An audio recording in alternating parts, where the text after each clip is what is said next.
దేవాది దేవునికి నా హృదయపూర్వక వందనాలు తెలియజేస్తూ ఈ దినాన్ని ఈ రీతిగా మీ మధ్యలో నిలవబట్టడానికి మాకు అవకాశం ఇచ్చి ఇండియన్ ఎవాంజలికల్ మిషనరీ పరిచర్యను ప్రోత్సహించడానికి మాకు ఇచ్చిన ఈ అవకాశాన్ని బట్టి స్థానిక సంఘ కాపరి గారికి, సంఘ పెద్దలకు, సంఘ నాయకులకు నా హృదయపూర్వక వందనాలు తెలియజేస్తున్నాను.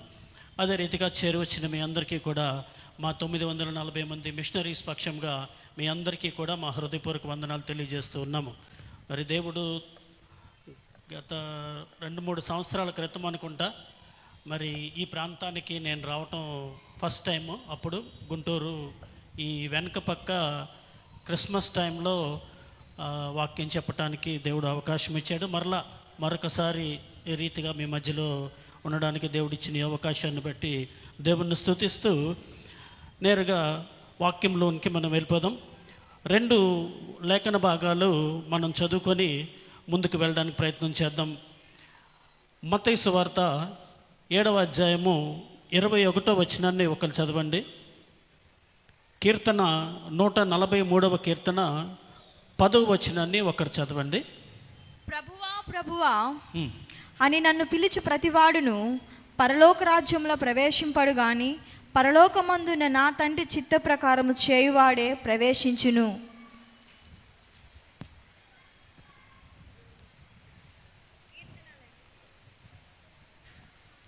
నూట 143వ కీర్తన 10వ వచనం. నీవే నా దేవుడవు, నీ చిత్తానుసారంగా ప్రవర్తించుటకు నాకు నేర్పుము. దయగల నీ ఆత్మ సమభూమి గల ప్రదేశమందు నన్ను నడిపించునుగాక. చిన్న ప్రార్థన చేసుకుందాం. మహోన్నతుడవు, మహాగణుడవు, పరిశుద్ధుడైన మా తండ్రి, ఈ ఉదయకాల సమయంలో మరొకసారి నీ సన్నిధిలో చేరి ఇంతవరకు నిన్ను ఆరాధించి, నిన్ను గణపరిచి, నిన్ను స్తుతించుటకు మీరు మా అందరికీ ఇచ్చిన గొప్ప భాగ్యమును బట్టి నీకు వందనాలు చెల్లిస్తూ ఉన్నాం.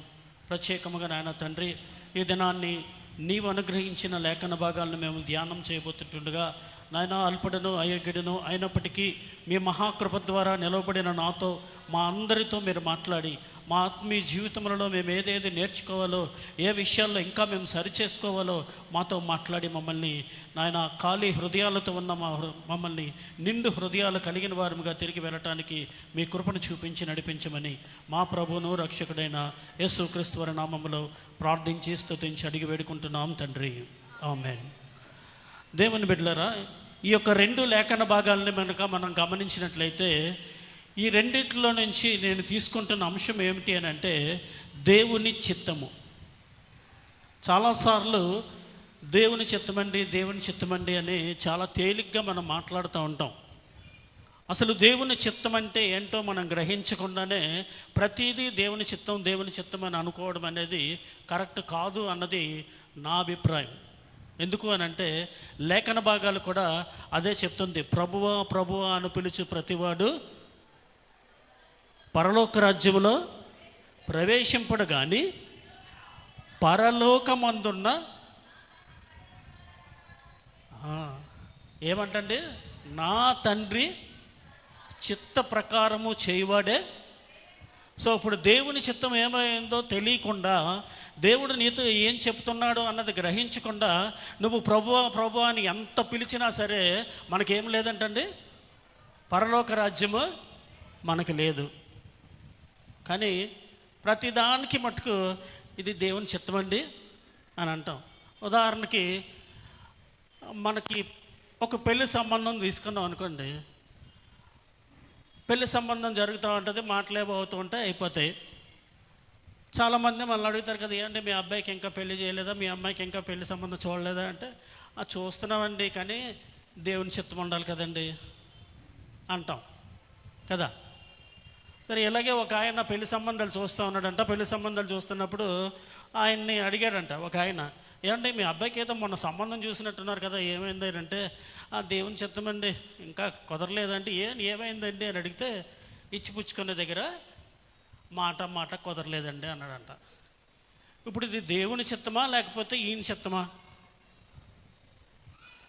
ప్రియులారా, మనం చాలాసార్లు ప్రతిదీ మనకు అనుకూలంగా లేకపోతే ఇది దేవుని చిత్తం కాదండి, మనకు అనుకూలంగా ఉంటే అది దేవుని చిత్తమండి.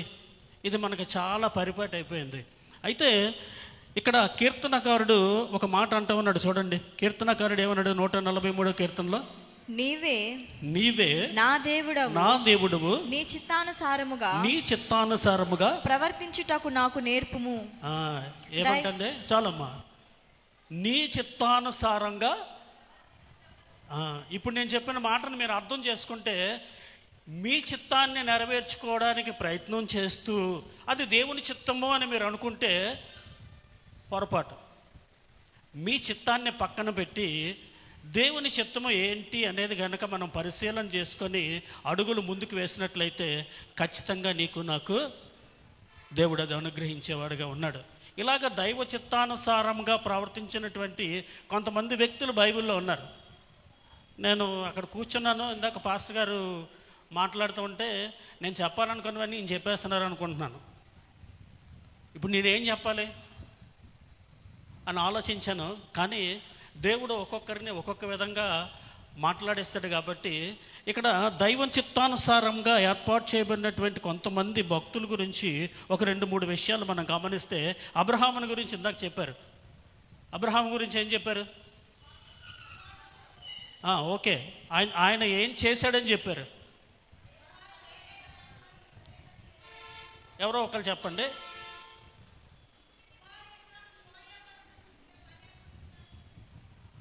కుమారుని తీసుకొని మోరియా పర్వతం మీదకి వెళ్ళి బలి అర్పణ చేయటానికి తీసుకెళ్ళాడు. ఇది ఎవరు చెప్పారు ఆయనకి? అంటే ఇక్కడ దేవుని చిత్తానుసారంగా ఈ వ్యక్తి ఏం చేశాడు? తన సొంత కుమారుని తీసుకొని మోరియా పర్వతం దగ్గరికి వెళ్ళిపోయాడు. అక్కడ బలిపీఠం మీద బలి అర్పించే సమయంలో దేవుడు అతనితో మాట్లాడాడు. అతనితో మాట్లాడిన తర్వాత సంగతి మనకు తెలుసు. సో దేవుని చిత్తానికి వ్యతిరేకంగా మాట్లాడలేదు ఆయన. దేవుడు ఏం చెప్పాడో దాన్ని మట్టుకే చేయడానికి ప్రయత్నం చేశాడు. ప్రభా, మరి బలి అర్పించమంటున్నావు, నా కొడుకుని నన్ను తీసుకుని వెళ్ళమంటున్నావు, గొర్రెపిల్ల ఏది, బలికి ఎలా చెయ్యాలి నేను అని ఏం అడగలేదు కదా. డైరెక్ట్గా దేవుని చిత్తాన్ని నెరవేర్చడం కోసం ఏం చేశాడు? ఆయన తీసుకొని వెళ్ళిపోయినట్లుగా మనం చూస్తాం. అందుకే ఇప్పటికీ మనం ఏమంటాం? విశ్వాస సంబంధులే అబ్రహాము సంతానమని అని అంటారు కదా అండి. అదే గలతీ పత్రికలో రాస్తారు కదా, 3వ అధ్యాయం 7వ వచనంలో. గలతీ పత్రిక 3వ అధ్యాయము 7వ వచనం చూడండి. కాబట్టి విశ్వాస సంబంధులే అబ్రహాము కుమారులని మీరు తెలుసుకొనిడి. ఇప్పుడు ఇక్కడ మనం తెలుసుకోవాల్సిన విషయం ఏంటంటే, విశ్వాస సంబంధులే. ఎందుకు దేవుని చిత్తమేదో ఎరిగి ఆ చిత్తానుసారంగా ప్రవర్తించడానికి అబ్రహాం ఇష్టపడ్డాడు కనుక అబ్రహాం ఈరోజు విశ్వాసులకు తండ్రిగా మిగిలాడు. ఆ విశ్వాసము కలిగి ఉన్నటువంటి మనము ఆయన బిడ్డలంగా పిలువబడతామని చెప్తూ ఉన్నారు. రెండోది మనం గమనిస్తే, మోషే జీవితంలో మనం చూస్తే, మోషేని ఫరో వద్దకు పంపించేటప్పుడు ఏం చెప్పాడు? నా ప్రజలను నీవు ఐగుప్తులో నుండి తోడుకొని పోవాలని చెప్పినప్పుడు మోషే ఏమన్నాడు? మొదట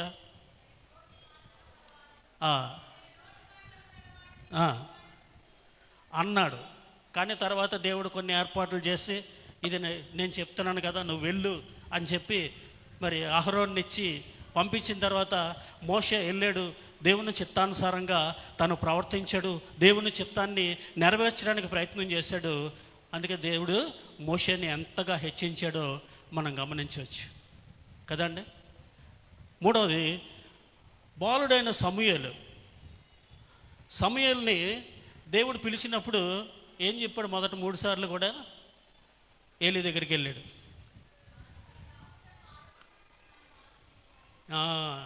నీ దాసుడును ఆలకించుచున్నాను, నువ్వు ఏం ఆజ్ఞిస్తావు ప్రభు అని చెప్పి ఆయన చిత్తం కొరకు ఎదురు చూస్తావు అన్నాడు.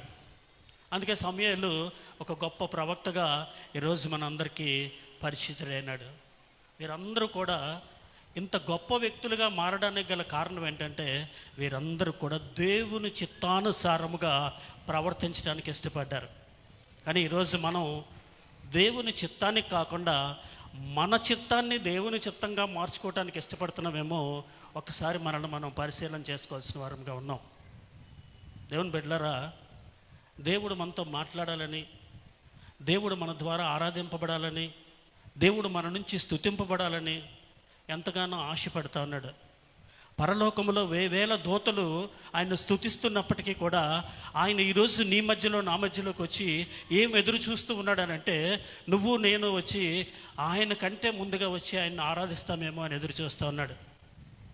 చాలాసార్లు మనం ఆరాధన అయిపోయిన తర్వాత వస్తూ ఉంటాం, లేదా ఆరాధన మధ్యలో వస్తూ ఉంటాం. అది దేవుని చిత్తం కాదు. ఎందుకు ఈ మాట చెప్తున్నానంటే, దేవుని చిత్తము అంటే దేవుడు ఏదన్నా మనకి చెబితేనే కదా ఆయన చిత్తాన్ని మనం చేయగలుగుతాం. దేవుడు ఆరాధనలో ఏం మాట్లాడతాడని మనం అనుకోవచ్చు, ఆరాధనలో కూడా దేవుడు మాట్లాడతాడు. మెయిన్ మెసేజ్ ఒక్కటే మెసేజ్ అని మనం ఎప్పుడు అనుకోకూడదు. ఆరాధనలో కూడా దేవుడు నాతో ఏం మాట్లాడతాడు, దేవుడు నన్ను ఏ విధంగా ఆయన స్తుతించమంటాడు, నేను ఏ విధంగా ఆయన మహింపరచబడతాడు అనే విషయాలను మనము అవలోకనకు తెచ్చుకోవాలి. తెచ్చుకున్న రోజు దేవుని చిత్తం ఏంటో నువ్వు గ్రహించే అవకాశం నీకు దొరుకుతుంది. సో ఆ విధంగా మనం చూసినప్పుడు మరి ఈ ముగ్గురిని కూడా దేవుడు ఆయన చిత్తానుసారంగా చేశాడు కనుక, ఆయన చిత్తాన్ని చేయడానికి ఇష్టపడ్డారు కనుక అంతగా హెచ్చించారు. ఇక ఫైనల్గా మనం ఆలోచన చేస్తే వీళ్ళందరినీ కూడా దేవుడు పిలిచి ఏర్పాటు చేసుకున్నాడు కదండి, అవునా కాదండి? వీళ్ళందరినీ దేవుడు పిలిచి ఏర్పాటు చేస్తున్నాడు కదా. కానీ తన ఏకైక కుమారుడైనటువంటి యేసుక్రీస్తుని మాత్రం ఆయన ఈ భూలోకానికి పంపించాడు. అయితే ఆయన యేసుక్రీస్తుని పిలలేదు, సిలువలో వేలాడుతూ ఆయనే దేవుణ్ణి పిలిచాడు. పిలిచారా లేదండి? నా దేవా నా దేవా. దేవుడు చేయి విడిచేశాడు కదా, మరి ఎందుకు విడిచేశాడు? దేవుడు చెయ్యి విడిచకపోతే దేవుని చిత్తము క్రీస్తు వారి త్యాగములో ఆ సిలువపై చేసినటువంటి ఆ త్యాగానికి అర్థం లేకుండా పోతుంది కనుక దేవుడు చెయ్యి విడవలసి వచ్చింది. దేవుడు చెయ్యి విడచకపోతే మనకి ఈరోజు రక్షణ లేదు. మన జీవితంలో ఆ రక్షణ అనుభవం అనేది మనకు దొరికేది కాదేమో. ఆయన సిలువలో చేసినటువంటి ఆ త్యాగము ఎందుకంటే నా పాపముల నుంచి నన్ను విడిపించడం కొరకే ఆయన అది చేశాడు అనే విషయాన్ని మనం చూసుకోవాలి. అందుకే మత్తయి సువార్తలో అన్నాడు, ప్రభువా ప్రభువా అని పిలిస్తే కాదు, నా చిత్తాన్ని చేయండి అని చెప్పి. అయితే ఈరోజు మన ఒక్కొక్కరి పట్ల దేవునికి ఒక్కొక్క చిత్తం ఉందా లేదా అండి? మన ఊరికే ఇక్కడ కూర్చోలేదు. మన ఊరికే ఇక్కడ కూర్చుంటే ఏం ప్రయోజనం లేదు. నీ జీవితంలో దేవుని యొక్క ప్రణాళిక ఏంటి, దేవుని యొక్క ఉద్దేశం ఏంటి, దేవుని యొక్క చిత్తం ఏంటి అనేది నువ్వు గ్రహించుకోవాలి. చాలామంది జీవితాల్లో చాలా రకాలుగా దేవుడు ఒక ఆలోచన ఉంటుంది. కానీ కొన్ని మాటలు మనందరికీ కూడా దేవుని చిత్తాన్ని తెలియజేసే మాటలుగా ఉంటాయి. అటువంటివి ఒక 4 మాటలు మనం ఈరోజు ధ్యానం చేసి త్వరగానే మనం ముగించడానికి ప్రయత్నం చేద్దాం.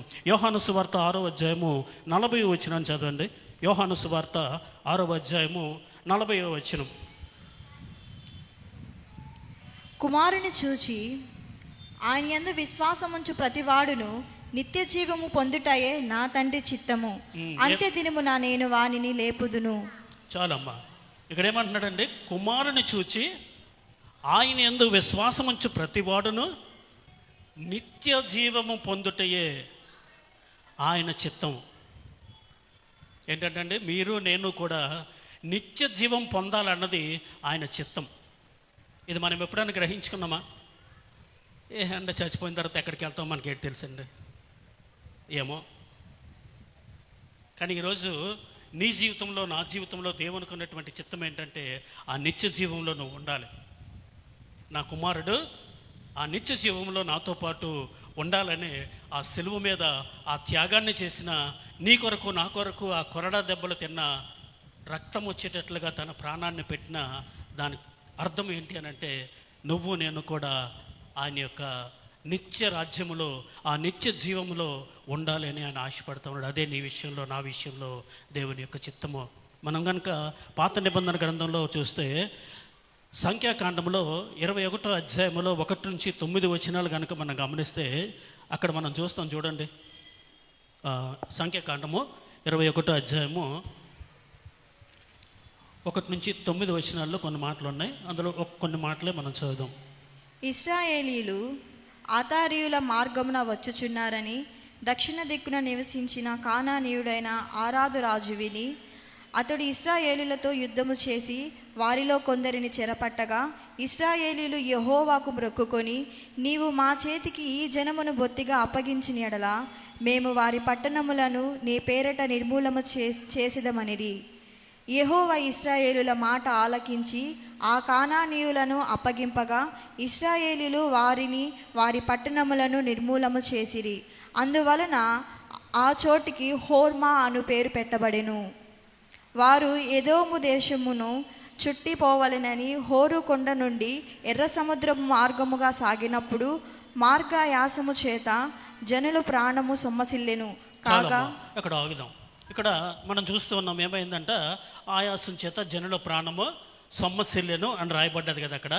ఇక్కడ మనం ఆలోచన చేస్తే ఏం జరుగుతుంది అని అంటే, మోషే అన్నవాడు ఎక్కడికో తీసుకొచ్చాడు, ఇక్కడికి వచ్చిన తర్వాత మాకు ఇన్ని కష్టాలు మొదలయ్యాయి, ఈ పరిస్థితుల్లో మాకెందుకు ఈ బాధలు, మాకెందుకు ఈ కష్టాలు అని చెప్పి వారు మోషేకి విరుద్ధంగా సనిగినప్పుడు దేవుడు ఏం చేశాడు అక్కడ చూడండి. ఇప్పుడు కిందకి వెళ్తే, కాబట్టి 7వ వచనం చదువుతున్నాను. కాబట్టి ప్రజలు మోషే యొద్దకు వచ్చి 6వ వచనం చదవండి. అందుకు యెహోవా ప్రజలలోనికి తాపకరములైన సర్పములను పంపెను, అవి ప్రజలను కరవగా ఇశ్రాయేలీలలో అనేకులు చనిపోయిరి. చాలమ్మా, ఇక్కడ మనం స్పష్టంగా చదువుతున్నాం ఏమంట, ఎప్పుడైతే ఇశ్రాయేలీలు మోషే మీద సనుక్కోవడం మొదలు పెట్టారో ఏమైందంట, యెహోవా యొక్క కోపము రగులుకొని ఈ తాపకరమైనటువంటి సర్పాలను ఈరోజు భూమి మీదకి పంపించాడు. ఈరోజు మన జీవితంలో కూడా మనం చేసే పని కూడా ఇదే. దేవుని చిత్తాన్ని విడిచిపెట్టి దేవుడు చెప్తున్నటువంటి మాటలను పట్టించుకోకుండా, దేవుడు మనతో చెప్తున్నటువంటి పనులు చేయడానికి ఇష్టపెట్టుకోకుండా దేవునికి వ్యతిరేకమైనటువంటి దిశలో మనం ఆలోచన చేస్తున్నామేమో నీ విశ్వాస జీవితంలో. అందుకే దేవుడు పాపపు రోగములో, పాపపు జీవితంలో మరణకరమైనటువంటి ఆ పాపముతో నువ్వు బ్రతుకుతూ ఉంటే ఈరోజు నీ కొరకు నా కొరకు అక్కడ ఒక సర్పమును ఏ విధంగా అయితే దేవుడు పైకెత్తి నిలబెట్టించాడో, ఈరోజు కలువరి శిలువ మీద యేసుక్రీస్తు వారిని నిలవబెట్టి ఈరోజు నిన్ను నన్ను కూడా నిదానించి ఆయన చూడమంటా ఉన్నాడు. యేసుక్రీస్తుని అందరూ చూస్తూ ఉన్నారు, కానీ ఎంతమంది నిదానించి చూస్తూ ఉన్నాం? నిదానించి చూడటం అంటే, ఒక వస్తువు ఏదైనా మనం కొనాలనుకున్నాం అనుకోండి, ఏం చేస్తాం? ఫస్ట్ బాటిల్ బాగుంది కదా అని చెప్పి కొనేస్తామా? మరి ఏం చేస్తాం? ఇందులో నీళ్ళు ఎలాంటివి, ఏ నీళ్ళు పట్టారు, ఎలాగున్నాయి, కిందకి పైకి పెట్టి చూస్తామా? చూడమండి. లేకపోతే ఇచ్చిన వెంటనే ఇలా పెట్టుకుని తాగేస్తామా? తాగం కదా. ఎందుకు అంటే ఏదైనా జబ్బు వచ్చేస్తుందేమో అనే భయం మనకి కదా అండి. ఆల్రెడీ జబ్బుతో ఉన్న మనం ఆ జబ్బును తీసివేసుకోవాలంటే ఏం చేయాలా? మత్తయి సువార్త 7వ అధ్యాయంలో చెప్పినట్టు ప్రభువా ప్రభువా ప్రభువా ప్రభువా ప్రభువా అనుకొని మందిరంలో కూర్చుంటే జరిగిపోదు. ఇక్కడ వీళ్ళు అదే చేశారు. అక్కడ చూడండి, ఇప్పుడు 7వ వచనం నేను చదువుతాను. కాబట్టి ప్రజలు మోషే యొద్దకు వచ్చి, మేము యెహోవాకును నీకును విరోధముగా మాట్లాడి పాపము చేసితిమి. నిదానించి చూడటం అంటే దాని అర్థం ఏంటి అని అంటే, దేవుని సన్నిధిలోకి వచ్చి ఎప్పుడైనా నిన్ను నువ్వు పరిశీలన చేసుకున్నావా? ప్రతి ఆదివారం చర్చికి వస్తాం, ప్రతి కూడిక అంటే వస్తాం, కూర్చుంటాం, అయిపోద్ది, ఇంటికి వెళ్ళిపోతాం. ఇక ఆదివారం అయితే చాలా ఇంటి దగ్గర వండుకున్నవన్నీ ఏమైపోతాయో భయం, ఎంత బేగ వదిలేస్తాడో వెళ్ళిపోదామా అని చూస్తాం. మీరే కాదు, అందరం అలాంటి వాళ్ళమే. ఒకప్పుడు నేను అంతే. ఒక హైందవ బ్రాహ్మణ కుటుంబంలో పుట్టి యేసుక్రీస్తు నాకు దేవుడు అని చెప్తూ ఉంటే, ఈయన నాకు దేవుడు ఏంటి, ఈయన ఆయనకు దేవుడు, ఎలాగ దేవుడు, నాకు దేవుడు కాదు అని చెప్పి నేను ఎంతగానో వారిని విమర్శిస్తూ పాస్టర్ గారిని ఎగతాళి చేసినటువంటి పరిస్థితుల్లో ఉండే దేవుడు ఈరోజు తన వాక్యాన్ని చెప్పడానికి అవకాశం ఇచ్చాడు. హల్లెలూయా. ఇంత అవకాశాన్ని దేవుడు నాకు ఎందుకు ఇచ్చాడు అని అంటే, నా పట్ల దేవునికి ఒక చిత్తం ఉంది. ఆయన ప్రణాళికలో నన్ను ఏర్పాటు చేసుకున్నాడు కనుక ఆయన చిత్తానికి లోబడేంత వరకు కూడా ఆయన నాకు అవకాశం ఇస్తూనే వచ్చాడు. అనేక సార్లు ఈ పరిచర్యలోనికి రమ్మని చెప్పి నా సంఘ పెద్ద నన్ను ప్రోత్సహిస్తూ వచ్చేవాడు.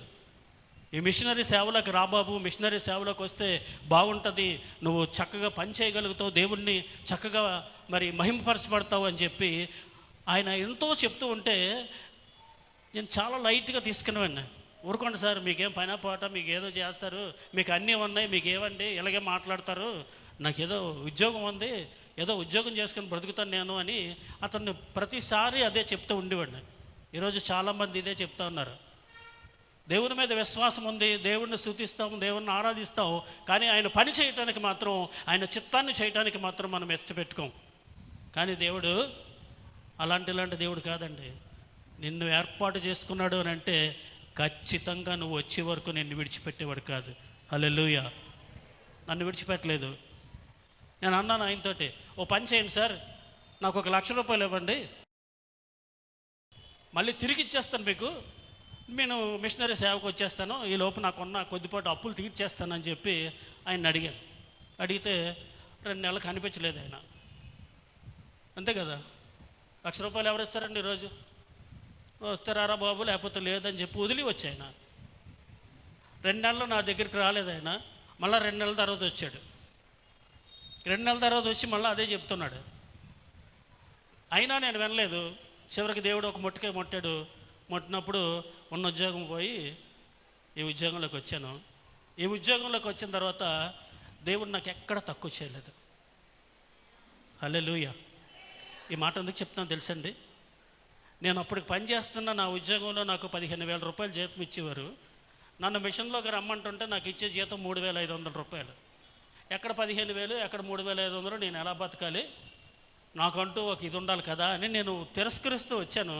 కానీ ఉద్యోగాన్ని మానేయాల్సిన పరిస్థితి దేవుడు కల్పించాడు. అప్పుడు వచ్చాను మిషన్ సేవకు. కానీ దేవుడు నన్ను విడిచిపెట్టలే. అదైన 6 నెలలకి నా కుమారుడికి ఉద్యోగం ఇచ్చాడు. హల్లెలూయా.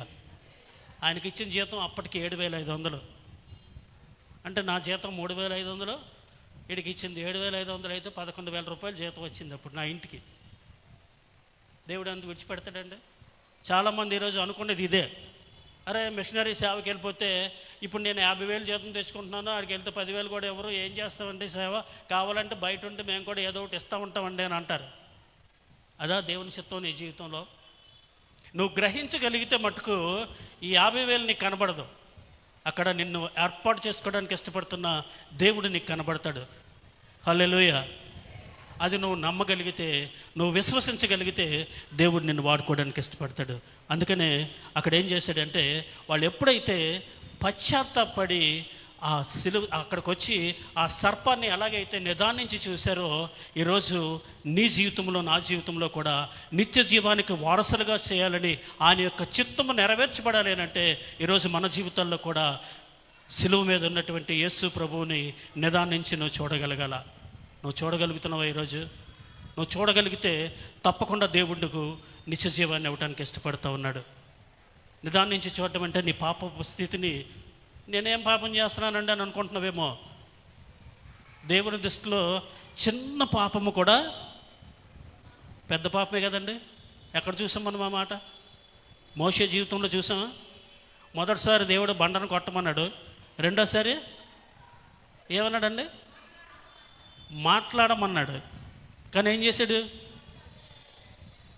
ఏముంది మొదటిసారి కొట్టమన్నాడు కదా, రెండోసారి కూడా అలాగే చెప్తాడా?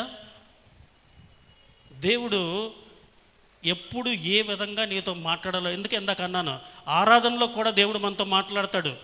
ప్రియ దేవుని బిడ్డలారా, ఆరాధన తేలిగ్గా తీసుకోకండి. ఆరాధనలో కూడా దేవుడు మనతో మాట్లాడే దేవుడు. అందుకే ఎప్పుడు ఏం మాట్లాడతాడో తెలియదు. దేవుడు ఏం చెప్తే అది చేయటమే నా చిత్తం. కాబట్టి అక్కడ వాళ్ళు చేశారు కనుక ఆ పశ్చాత్తాపంతో వాళ్ళు నిదానించి ఆ సర్పం వైపు చూసినట్లు ఈరోజు నీ జీవితంలో ఏ చిన్న పాపం ఉన్నా నువ్వు దేవుని దగ్గరికి వచ్చి ఒప్పుకోవాలి. ఆయన సన్నిధిలోకి వచ్చి ఒప్పుకోవాలి. నేను ఒప్పుకోలేకపోయాను. నాకు చాలా అప్పుల పాలు అయిపోయి, నేను నా తాగుడికి, నా వ్యసనాలకి 10 లక్షల రూపాయలు నేను అప్పుల పాలు అయిపోయినప్పుడు నా కుటుంబ సభ్యులందరూ నా భార్య నన్ను విడిచిపెట్టేస్తానని చెప్పేసింది. అప్పటికే ఇలాంటి భర్త నాకు వద్దు, ఈ వ్యక్తిని నేను విడిచిపెట్టేస్తాను అని పెద్దల మధ్యలోకి తీసుకొచ్చి పెట్టినప్పుడు నేను అనుకుంటూ ఉన్నా, నీ భార్య పోతే ఇంకో భార్య వస్తుంది అనుకుంటున్నాను. అలాంటి సమయంలో దేవుడు నా జీవితంలో కలుగజేసుకున్నప్పుడు కూడా నేను చిన్న అబద్ధం చెప్పేవాడిని. నాకు 10 లక్షలు అప్పు ఉంటే నాకు ఇంతే ఉందని చెప్పేవాడిని. ఎందుకంటే భార్య దగ్గర చులకన అయిపోతానేమో అని. ఎందుకంటే నా భార్య ఉద్యోగస్తురాలు, నేనేమో చిన్న ప్రైవేట్ కంపెనీలో పనిచేసుకునేవాడిని. కాబట్టి భార్య దగ్గర చులకన అయిపోతానన్న ఉద్దేశంతో ఆ అప్పుని దాచిపెడుతూ ఇంతే ఉంది అని చెప్పుకుంటూ వచ్చి ఆ అప్పుని నేను పెంచుకుంటూ పోయాను. చిన్న అబద్ధం 100 అబద్ధాలకి దారితీసింది. అప్పులో నా మీద కోర్టు కేసు వేశారు. అప్పుడే నేను చెప్పేసి ఉండుంటే ఆ ఒక్కదాంతోనే నా అప్పులన్నీ తీర్చేసి ఉండేవారేమో. కానీ నేను చెప్పిన చిన్న అబద్ధం నన్ను చాలా లోతుల్లోకి దింపేసింది. సో కాబట్టి ప్రియ దేవుని బిడ్డలారా, చిన్నదే కదా అని అనుకోవద్దు. చిన్నది ఉన్నా సరే నువ్వు ఒప్పుకోవడానికి ఇష్టపడు.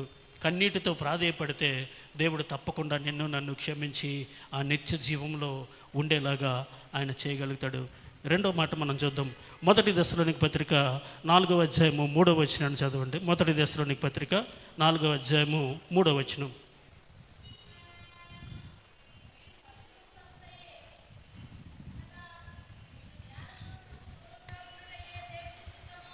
చాలమ్మా. ఇక్కడ ఏమంటున్నాడండి?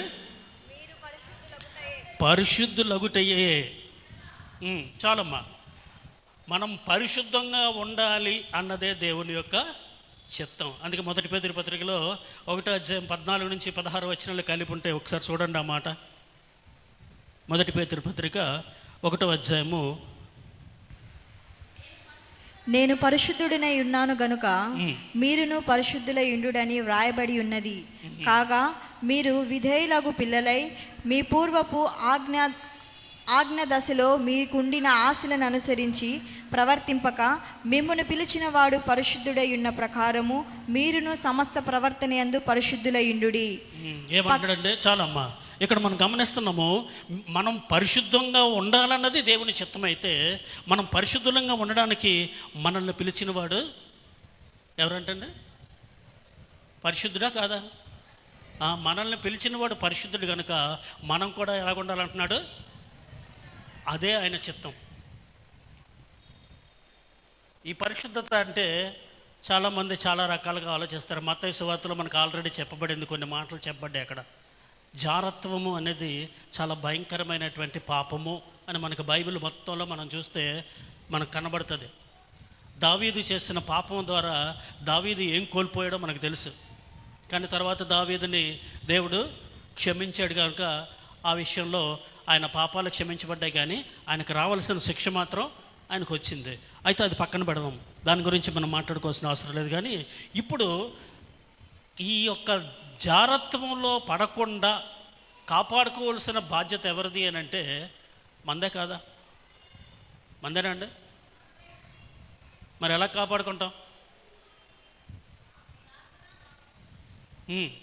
ప్రార్థన, వాక్యము, ఇంకా ఆలోచించండి ఒకసారి. మనం పరిశుద్ధంగా ఉండడం దేవుని చిత్తమని మనం గ్రహించినప్పుడు ఆ పరిశుద్ధతను కాపాడుకోవాల్సిన బాధ్యత కూడా మన మీదే ఉంది. ఈ పరిశుద్ధతను కాపాడుకోవాలి అని అంటే నువ్వు జారత్వానికి దూరంగా ఉండాలి. జారత్వం అనగానే మనం ఒక్కటే ఆలోచించకండి. జారత్వం చాలా రకాలుగా ఉన్నాయి కదా. నాకు తాగుడు విపరీతమైన వ్యసనంగా ఉన్న రోజుల్లో దేవుని మహాకృపను బట్టి తాగుడిని విడిచిపెట్టిన తర్వాత నా ఫ్రెండ్స్ ఇంకా తాగుబోతులుగానే ఉన్నారు. వారితో నేను అలాగే తిరుగుతూ ఉన్నాను. వారితో బారులకు వెళ్తే నేను బారుకి వెళ్ళి వాళ్ళతో కూర్చొని వాళ్ళు తాగుతూ ఉంటే నేను చూస్తూ ఉండేవాడిని అంతే. చాలామంది ఒరే నువ్వు క్రైస్తవుడిగా మారావు కదా, నువ్వు ఇంకా బారుకి వెళ్తున్నావు ఏంటరా అని అడిగితే నేను బారుకి వెళ్తున్నాను కానీ తాగట్లేదు కదా అన్నాను. తాడి చెట్టు కింద కూర్చొని పాలు తాగుతుంటే కళ్ళు తాగుతామని అంటారు, పాలు తాగుతున్నాం అంటారండి కదా. సో అంటే ఇప్పుడు ఏం చేయాలి? అందుకే మనకి యోసేపుని పెట్టాడు కదండి. ఇందాక అదే అంటున్నాను, పాస్టర్ గారు ఆ మాటలన్నీ చెప్పేస్తున్నారు, ఏంట్రా బాబు అనుకుంటున్నాను. కానీ ఈ పరిశుద్ధతను గురించి మాట్లాడాల్సి వస్తే యోసేపుని మించినటువంటి క్యారెక్టర్ మనకి ఎక్కడ కనబడదు. అవునా కాదండి? ఏం చేశాడు యోసేపు? ఆదికాండం 39వ అధ్యాయం 12వ వచనం చదవండి. ఇప్పుడు త్వరగా వెళ్ళిపోతాం, ఇంకా 3 విషయాలు ఉన్నాయి. అప్పుడు ఆమె అతని వస్త్రము పట్టుకొని తనతో శయనింపుమని చెప్పగా అతడు తన వస్త్రమును ఆమె చేతిలో విడిచిపెట్టి తప్పించుకొని బయటకు పారిపోయిను. అతడు తన చాలు ఏం చేశాడంటే అక్కడ యోసేపు తప్పించుకొని పారిపోయాడంట. ఈరోజు ఏ జారత్వమైనా నిన్ను లాగుతూ ఉన్నట్లయితే నువ్వేం చేయాలి? తప్పించుకొని పారిపోవాలి. లేదండి నేను చాలా గట్టిండండి, నన్నేమి చేయలేదండి అని నిలబడ్డావు అనుకో, మొత్తం కొట్టుకుపోద్ది. యోసేపు పారిపోవడం ద్వారా తన పై వస్త్రాన్ని పోగొట్టుకున్నాడు అంతే, కానీ తన ఎన్నర వస్త్రాన్ని పోగొట్టుకోలేకపోయాడు. హల్లెలూయా. ఈరోజు నువ్వు నేను అనుకుంటున్నావేమో, అమ్మో ఈ పై వస్త్రం పోతుందేమో అని. పై వస్త్రం పోయినా పర్వాలేదు, పై వస్త్రం పోయినా పర్వాలేదు. ఏంటి పై వస్త్రం? ఇది పోయినా పర్లేదు, లోకం నిన్ను ఏమనుకున్నా పర్లేదు. చాలాసార్లు అంటుంటారు, అరే ఇది పనికి అన్నాడురా, ఇది పనికి మాలినడురా, ఇది ఎతవరా అని అంటూ ఉంటారు. ఏం నష్టం లేదు. ఈ లోకం నిన్ను ఎన్నైనా అనుకోనియండి, ఏమన్నా అనుకోనియండి, నీ అంతరంగ పురుషుడు దేవునికి ఇష్టడిగా ఉంటే చాలు. హల్లెలూయా. నీ పరిశుద్ధతను కాపాడుకోవాలంటే నువ్వు పాపము నుంచి దూరంగా పారిపోవాల్సిన వాడివిగా ఉన్నావని నువ్వు గ్రహించాలి. అందుకే అక్కడ అంటాడు, నేను ఎట్లు ఇంత ఘోరమైన కార్యము చేసి దేవుని ఎదుట విరోధముగా పాపము కట్టుకుందును అని అంటాడు అక్కడ. సో ఈరోజు నువ్వు చెప్పగలవా ఆ మాట?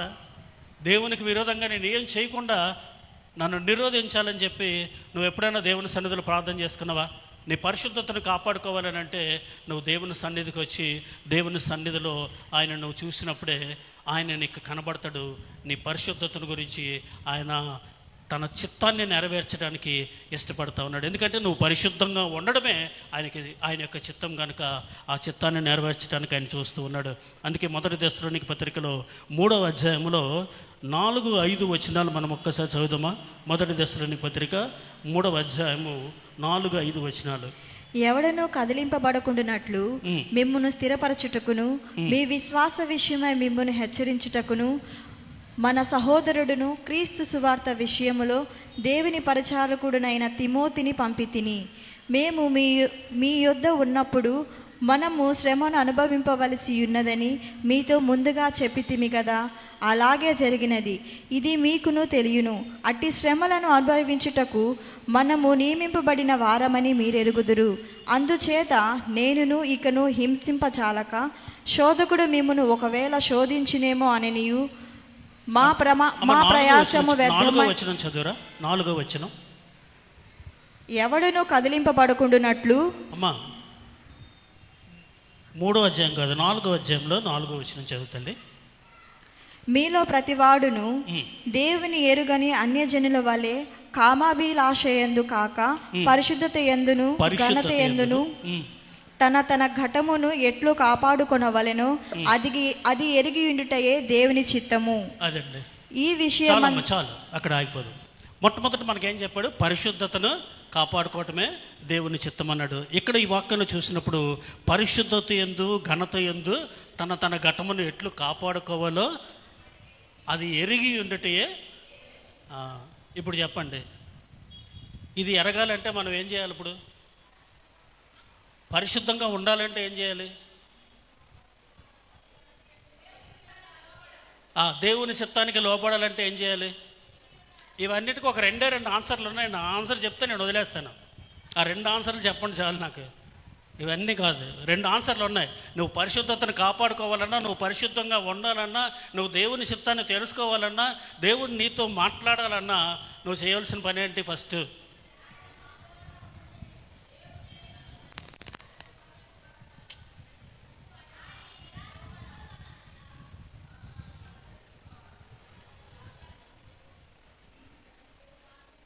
సరే నేనే చెప్తానులేండి. ఇప్పుడు నేను చెప్పిన మాటలన్నీ ఎక్కడున్నాయి?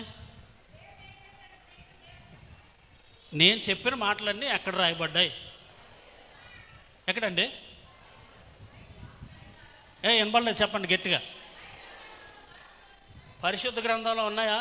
అంటే ఇప్పుడు నీకు ఇవన్నీ తెలియాలంటే నువ్వు చేయాల్సిన పని ఏంటి?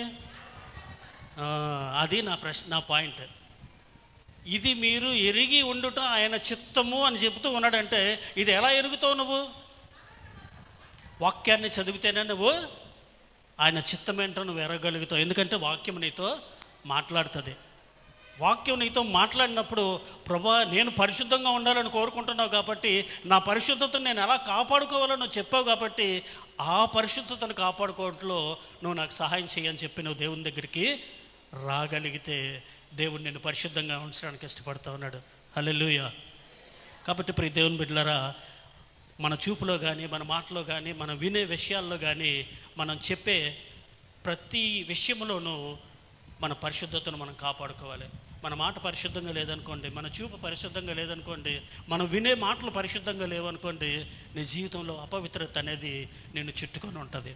కాబట్టి మనము పరిశుద్ధంగా ఉండడము ఆయన చిత్తము, ఆ ఘటాన్ని ఎలా కాపాడుకోవాలన్నది ఎరిగి ఉండటము ఆయన చిత్తము కనుక ఇది మనం గమనించుకోవాల్సిన విషయం. చివరిగా నేను ఒక మాట చెప్పి ముగించేస్తాను.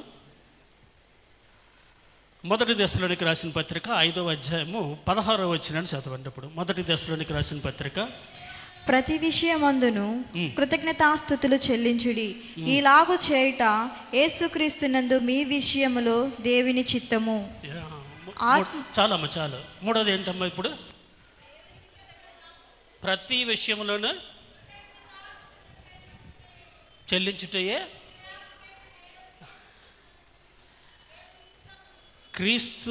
యేసుక్రీస్తునందు మీ విషయంలో దేవుని చిత్తము. అంటే ఇప్పుడు చెప్పండి, కృతజ్ఞతాస్తుతులు చెల్లించాలా అక్కర్లేదా? ఎందుకు చెల్లించాలి? మరి మీ దగ్గర కృతజ్ఞత కూడికలు జరుగుతాయి లేదో నాకు ఐడియా లేదు, కానీ వెరీ గుడ్. జరిగితే మనం అందరం ధన్యులం. చాలామంది కృతజ్ఞత కూడికి పెట్టుకుని అన్నాం అనుకోండి, కొన్ని చోట్ల నేను గమనిస్తూ ఉన్నాను. ఈ మధ్య రీసెంట్గా ఒక సంఘంలో పాస్టర్ గారు వాక్యం చెప్పారు. వాక్యం చెప్పిన తర్వాత ఆయన ఇంట్లో ఏదో ఒక కార్యం జరిగింది. ఆ కార్యాన్ని బట్టి ఆయన ఏమన్నాడంటే, ఆరాధన అంతా అయిపోయిన తర్వాత లేచి అందరూ కూర్చోండి అని చెప్పాడు. అంటే ఆయన సంఘ పెద్ద, అందరూ కూర్చోండి అని చెప్పి, నేను కృతజ్ఞత కూడికి పెట్టుకుంటున్నాను, మీరు కూర్చోండి అన్నాడు. ఆరాధన అంతా అయిపోయిన తర్వాత మీరు వెళ్ళిపోయే టైంలో మీరందరూ కూర్చోండి, నేను కృతజ్ఞత కూడికి పెడతాను ఇప్పుడు అని అన్నారు అనుకోండి, ఎవరన్నా ఎలాగుంటుంది మనకి? అది కరెక్టా? కాదు కదా. కాబట్టి మనం ఆలోచన చేయాలి ప్రియ దేవుని బిడ్డలారా. కృతజ్ఞత కూడికంటే నువ్వు మనస్ఫూర్తిగా దేవునికి అర్పించే అర్పణ. నువ్వు ఏమి అర్పిస్తున్నావన్నా దేవుడు చూడట్లేదు, నీ కృతజ్ఞత హృదయాన్ని ఆయన చూస్తూ ఉన్నాడు కనుక ఆ హృదయం నీకుందా లేదా అని గమనించుకోవాలి. ఎందుకంటే ఆయనకు కృతజ్ఞత చెల్లించటం అనేది దేవుని యొక్క చిత్తమై ఉంది. అందుకే కీర్తనకారుడు అంటాడు, 103వ కీర్తన 1వ వచనం చదవండి.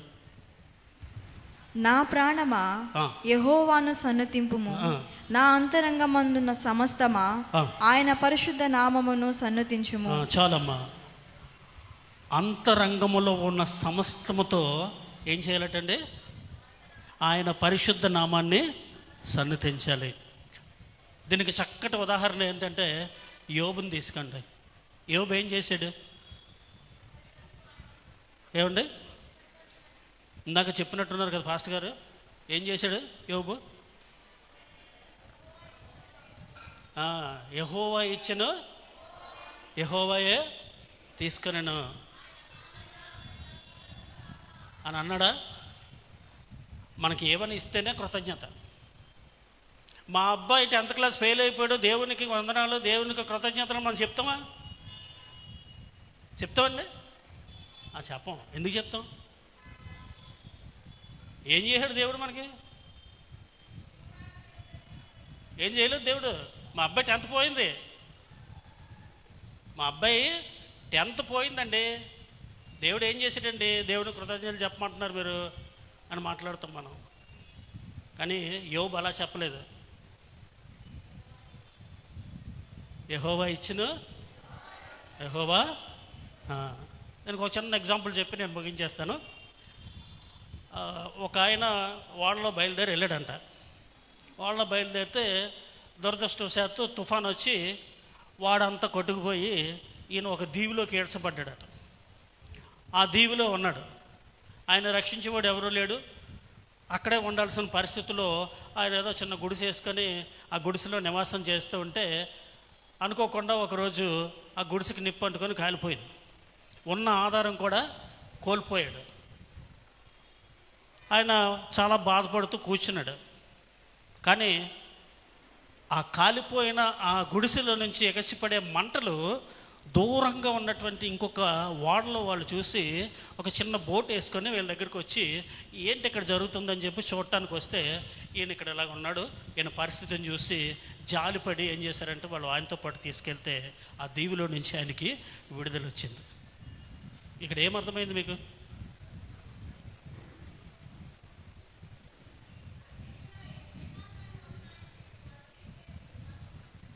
అంటే దీవిలో ఏకాగ్గా వెళ్ళిపోయాడు అంటే ఒంటరి అయిపోయాడు ఆ జీవితంలో కదండి. తన జీవితంలో తను ఒంటరి అయిపోయాడు, ఒంటరిగా మిగిలాడు. ఎవరు లేరు, ఏమీ ఆదుకునే వాళ్ళు లేరు, ఏమీ సహాయం చేసేవాళ్ళు లేరు. అలాంటి పరిస్థితుల్లో జీవిస్తుంటే పుండు మీద కారం రాసినట్టు గుడిసె తగలడిపోయింది. కానీ మనం చాలా రెగ్యులర్గా ఒక మాట వాడతాం కదా, అది చెప్పండి. అది సమస్తము, ఇంటి ఇచ్చాను కదా చెప్పడానికి ట్రై చేయండి. సమస్తము మనకు చెప్పండి. అదే కావాలి అంటే ఇలాగ ఎందుకు అడుగుతానంటే నేను మీరు కొంచెం వాక్యాన్ని చదువుతూ ఉన్నారు కదా, మాట్లాడతారేమో అని. సమస్తము మనకు మేలు కలుగుటకై, అబ్బా కదండి, చాలా ఈజీగా ఉంది కదా మాట చెప్పడానికి. ఇలాగైతే ఇందాక నేను చెప్పాను 10th పోయిందండి అనగానే ఎలాడేసేస్తాం. కారణం దేవుడు ఏం చేయలేదు. ఆ పోవడం వెనక్కి కూడా ఏదో కారణం ఉంటుంది అని అనం. మా అబ్బాయిని పెద్ద ఇంజనీరింగ్ చేసేద్దామని చెప్పి ఇంటర్మీడియట్ చైతన్య కాలేజీలో అప్పట్లో 42,000 రూపాయలు ఫీజు కట్టి జాయిన్ చేశాను. ఎందుకంటే పెద్ద ఇంజనీర్ అయిపోయాను నా కొడుకని.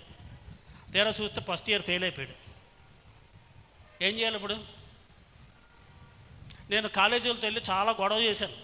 నేను ఇంత డబ్బు కట్టి నా కొడుకుని చదివిస్తే మీరేమో ఆయన ఫెయిల్ చేశారంటే మీ ఓడి చదవకపోతే నేనేం చేసేదండి అన్నాడు.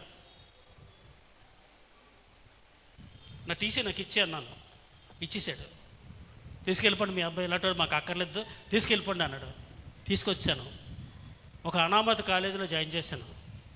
ఆ కాలేజీకి ఒక పేరు లేదు, ఎవరు కూడా కాలేజీలో జాయిన్ అవ్వరు. ఆ కాలేజీలో జాయిన్ అయ్యే పిల్లలందరూ ఎవరంటే చాలా లో బడ్జెట్లో ఉన్నటువంటి పిల్లలే. చాలా లో బడ్జెట్లో ఉన్న పిల్లల్ని అక్కడ జాయిన్ చేసి చదివిస్తూ ఉంటారు. అలాంటి కాలేజీకి తీసుకెళ్ళి ఈయన అక్కడ వేసేసాను. అంతా కలిపితే ఎంత, నాకు 8,000 రూపాయలు ఫీజు ఇంటర్మీడియట్ సెకండ్ ఇయర్కి. ఫస్ట్ ఇయర్ ఫెయిల్ అయ్యాడు కదా, ఫస్ట్ ఇయర్తో పాటు సెకండ్ ఇయర్ కూడా అక్కడే చదివించాలని చెప్తే దేవుని మహాకృప ఏంటంటే అక్కడ ఒక క్రిస్టియన్ ప్రిన్సిపల్ ఉన్నాడు. హల్లెలూయా. ఈడక్కడ ఫెయిల్ అయ్యాడు, తీసుకొచ్చి అనామత ఖాతాలో వేసాను. అక్కడ ఒక క్రిస్టియన్ ప్రిన్సిపల్ని పెట్టాడు. Intermediate first year second year at a time pass అయ్యాడు. హల్లెలూయా. మాట ఎందుకు చెప్పానో తెలుసండి, అక్కడ ఫెయిల్ అవ్వకపోతే నేను అక్కడే కంటిన్యూ చేస్తాను, మళ్ళీ సెకండ్ ఇయర్ పోతుంది. అప్పుడు ఏమవుతాడు? కంపార్ట్మెంట్ అవుతాడు. అవునా కాదండి? కంపార్ట్మెంట్లో పాస్ అవుతాడు. కానీ దేవుని కృప ఏంటంటే వాడిని అక్కడ ఫెయిల్ చేయడం ద్వారా ఈరోజు ఇంటర్మీడియట్ ఫస్ట్ ఇయర్ పాస్ అయ్యాడు, సెకండ్ ఇయర్ పాస్ అయ్యాడు. ఏం లేదు, ఆయన చేసిన పని చాలా సంతోషం అండి. ప్రిన్సిపల్ గారు మీరు చాలా గొప్ప హెల్ప్ చేశారు నాకు అని చెప్పి నేను ప్రిన్సిపాల్ని కలడానికి వెళ్ళి అసలు ఏంటి సార్ ఈడు ఎలాగ పాస్ అయ్యాడు ఈడు అని అడిగాను. చాలా సింపుల్ సార్, మీ వాడు చదువుతాడు, కాకపోతే మీ వాడికి బూస్ట్ ఇవ్వాలన్నాడు. ఆయన తెల్లారు లెగిసి ఈడు కాలేజీకి వెళ్తే చేసిన పని ఏంటరా అని అంటే ఈడు భుజమ్మ చేసి కాలేజీ అంతా తిప్పివాడట. కాలేజీ అంతా తిప్పివాడంట. వాడు ప్రిన్సిపాల్ గారు ఈడు భుజమ్మ చేస్తున్నారంటే ఈడు గొప్ప స్టూడెంట్రా అని జనరల్గా అనుకుంటారు కదా. అలాగ అనుకునేటప్పటికి వీళ్ళు ఒక కసి మొదలైంది. అమ్మో, ప్రిన్సిపాల్ నా భుజమ్మ చేసాడంటే నేను ఖచ్చితంగా అలాగడ పాస్ అయ్యాడు. హల్లెలూయా. కాబట్టి మన జీవితంలో ఏదైనా జరుగుతుంది అని అంటే అది దేవుడు మన మేలు కొరకే చేస్తున్నాడని నువ్వు భావించిన రోజు నువ్వు కృతజ్ఞత చెల్లించకుండా ఉండలేవు. హల్లెలూయా. నేను 3 విషయాలు చెప్పాను. ఆయన స్తుతించటము, నీ పరిశుద్ధతను కాపాడుకోవటం, నీ విశ్వాస జీవితంలో నువ్వు మొదటిది ఏం చేయాలా? దేవుని చిత్తాన్ని ఎరగాలి. ఈ మూడిట్లో కూడా నువ్వు ఆయన చిత్తం ఏంటో ఎరగాలి అని అంటే ఆయన వాక్యం దగ్గరికి నువ్వు రావాలి. ఆయన సన్నిధిలో ఆయన్ని నిదానించి నువ్వు చూడగలగాలి. అట్టి కృప దేవుడు మనకు అనుగ్రహించి నడిపించిన కాక. ఆమేన్. చిన్న ప్రార్థన చేస్తాం. మహోన్నతుడా, మహాగణుడ, పరిశుద్ధుడా, నమ్మకమైన మా తండ్రి, ఈ మధ్యాహ్న కాల సమయం మరొకసారి నీ పాదముల దగ్గర చేరి నేను స్తుతించి నేను కనపరిచి ఆరాధించగలిగాం. నాన్న, నీ వాక్యం ద్వారా మీరు మాతో మాట్లాడారు. నాన్న, మా విశ్వాస జీవితంలో మేము నాన్న పెంపొందింపజేసుకుంటూ నీ చిత్తాన్ని ఎరిగి నాయన తండ్రి ఆ చిత్తంలో కొనసాగటానికి మాకు సహాయం చేయండి. అలాగే మా పరిశుద్ధతను కాపాడుకున్నట్లో నాయన మీరు అనుగ్రహించిన ప్రతీదీ మేము నేర్చుకొని ముందుకు వెళ్ళటానికి నాయన మా ఘటాలను మేము కాపాడుకుంటూ నీ యొక్క ఘనతను మేము నాయన పెంపొందింపజేస్తూ ముందుకు కొనసాగటం నేర్పించండి. అలాగే నాయన మా జీవితాల్లో ఏ కార్యం జరిగినా అది నీ చిత్తమని నాయన తండ్రి నీవు మా పట్ల ఏదో ఉద్దేశాన్ని కలిగి ఉన్నామని నీకు కృతజ్ఞత చెల్లించే ఆ గొప్ప కార్యాన్ని మేము చేయగలిగినట్లుగా మీరు కృప చూపించి నడిపించి దీవించి ఆశీర్వదించమని యేసుక్రీస్తు వారి శ్రేష్టమైన నామంలో ప్రార్థించి స్తుతించి అడిగి వేడుకుంటున్నాం తండ్రి. ఆమేన్. అందరికీ వందనాలండి. అవకాశం ఇచ్చినటువంటి స్థానిక సంఘ కాపరి గారికి అలాగే పెద్దలకు నా హృదయపూర్వక వందనాలు తెలియజేస్తున్నాను. Thank you. చప్పట్లు కొట్టి దేవుని నామమున మహిమపడదాం. చక్కగా వారి యొక్క అనుభవాలు, వారి దేవుని వాక్యంలోంచి చక్కని సందేశాన్ని మనకు అందించిన పాస్టర్ దైవజనులు పాస్టర్ గారు కిషోర్ కుమార్ గారికి హృదయపూర్వకమైన వందనాలు తెలియజేస్తూ ఈ సమయాన్ని పూర్తిగా దైవజనులు జగన్మోహన్ అన్న గారికి మనం అప్పగించుకున్నాం. దేవునికి స్తోత్రం. హల్లెలూయా, హల్లెలూయా. దేవుని నామానికి స్తోత్రాలు చెల్లిద్దాం. హల్లెలూయా. మరి ఐఎం మిషనరీ అయిన అన్న జాన్సన్ అన్న ఇలా ఒక దైవ సేవకులు వస్తున్నారు. మరి మన మందిరంలో మాట్లాడతారు అనే అవకాశం ఉంటే తప్పకుండా అన్న మేము ఎవరికైనా తప్పకుండా అవకాశం. మరి నిజంగా విశాఖపట్నం నుంచి మనల్ని ప్రేమించి అన్న చెప్పిన వర్తమానం బట్టి దేవునికి స్తోత్రాలు. వారికి మరొకసారి కృతజ్ఞతలు తెలియజేస్తూ ఉన్నాను. అదే నేను వేరే చర్చికి వెళ్ళి రావటం వల్ల కొంచెం నాకు లేట్ అయిపోయింది. పోగొట్టుకుని మంచి విషయాలు దేవుడు మాట్లాడారు. మరి ఈ సమయంలో అందరం తల వంచినట్లయితే ప్రభు బల కొరకు మన జీవితాలు సిద్ధపరచుకొని మనం సిద్ధపడదాం. ప్రేమ తండ్రి, పరిశుద్ధుడా, నీ స్తోత్రాలు నీ దాసం ద్వారా మీరు మాకు ఇచ్చిన మొత్తమైన మాటలను బట్టి నీకు స్తుతిస్తున్నాం ప్రభా. ప్రతి బిడ్డ కూడా పరీక్షించుకొని యోగ్యంగా నీ బలలో పాల్పొందడానికి సహాయం చేయండి దేవా. మా కొరకు నలగబడి నీ శరీరం బట్టి నీకు వందనాలు దేవా. నీకు స్తుతిస్తున్నాం ప్రభా. మా కొరకు కాచిన రక్తాన్ని బట్టి నీకు వందనాలు. నా శరీరంతో రక్తం త్రాగబడి నిత్యం కలవని చెప్పావు ప్రభా. నీ స్తోత్రాలు. మంచి దినాలు లేపుతానని చెప్పిన ప్రభా. నీ స్తోత్రం చెల్లిస్తున్నావు. ప్రతి బిడ్డ కూడా పరీక్షించుకొని యోగ్యంగా నీ బాలలో పాలు పొందుటకు నాయన నీ కృప దయచేయమని నాయన మీకు ఎంతో వందనాలు స్తోత్రాలు చెల్లించుకుంటూ ఇతమైన ప్రతి మాట బిడ్డల హృదయాలు ఫలింపచేసాయా తండ్రి. వీటి విని వదిలేసేవారం కాకుండా ప్రభా వాక్యానుసారమైన జీవితాలు మాకు దయచేయండి ప్రభా. నీ కృపతో నడిపించమని మీకు వందనాలు స్తోత్రాలు చెల్లిస్తూ యేసు నామంలో స్తుతించి ప్రార్థించి వేడుకొంచున్నాం తండ్రి. ఆమేన్, ఆమేన్.